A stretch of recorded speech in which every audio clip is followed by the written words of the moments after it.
यानी middle east में Iran और इज़राइल के बीच 12 दिनों के संघर्ष हुए, जिससे जो है ये चर्चा पूरे दुनिया में हुई। और इज़राइल एक ऐसा देश है जिसका मिडिल ईस्ट में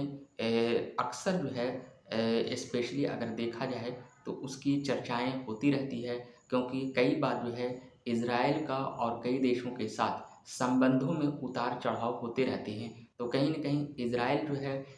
जो है एक मिडिल ईस्ट में एक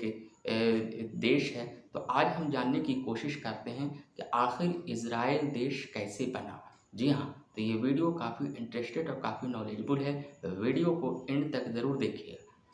दरअसल अगर देखा जाए तो इज़राइल देश जो है उसकी स्थापना 14 मई 1948 ईस्वी को हुई थी। जी हाँ, 14 मई 1948 ईस्वी को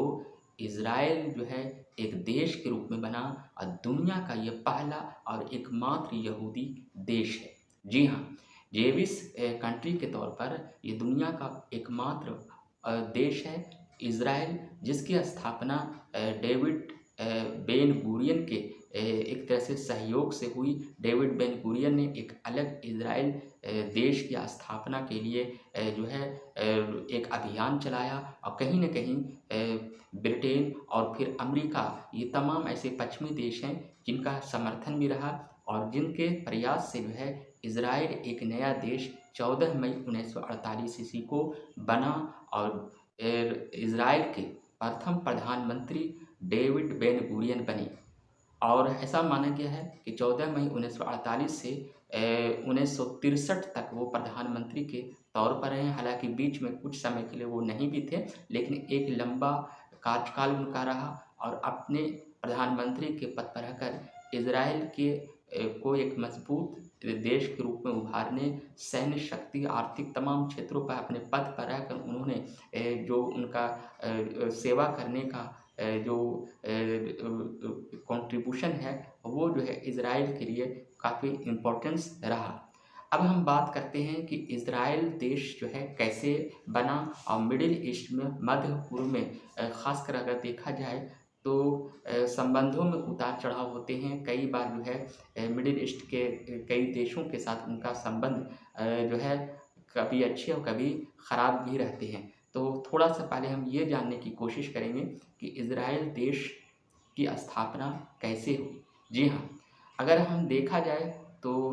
स्पेशली जो है यरूशलेम शहर जो है वो काफ़ी एक हॉली सिटी के तौर पर, पवित्र शहरों के तौर पर माना जाता है। और कहीं न कहीं ये तीनों धर्मों के लिए, ईसाई, इस्लाम और यहूदी, ये तीनों के लिए एक तरह से स्पेशल यरूशलेम को माना जाता है। तो अगर काफ़ी ज़्यादा अगर हम इतिहास के पन्नों को पलटते हैं, पुराने जो है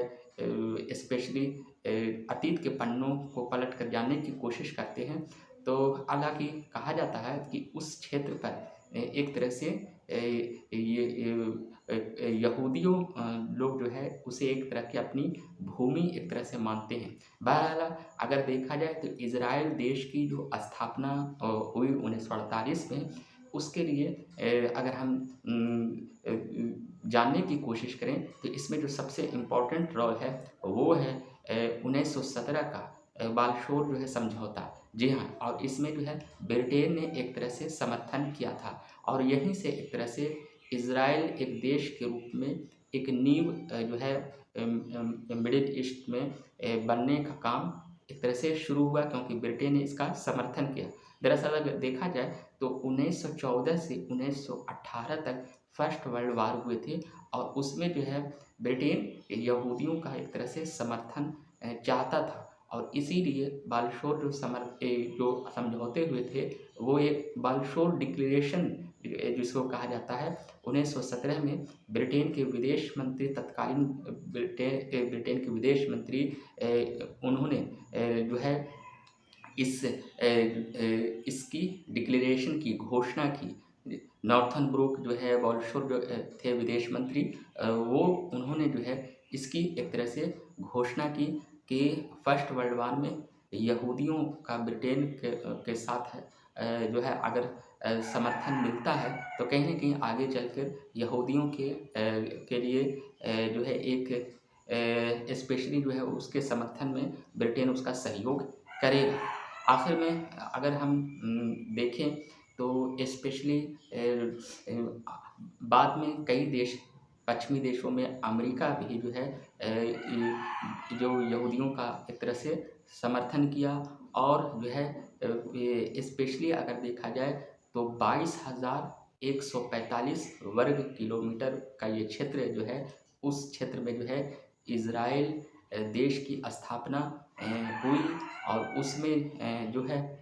स्पेशली जो है डेविड बेन गुरियन का भी एक सहयोग रहा और पश्चिमी देशों ने उसका समर्थन किया। तो कहीं न कहीं जो है मिडल ईस्ट में जो है एक देश के रूप में इज़राइल की स्थापना हुई। इससे पहले जो है अगर देखा जाए तो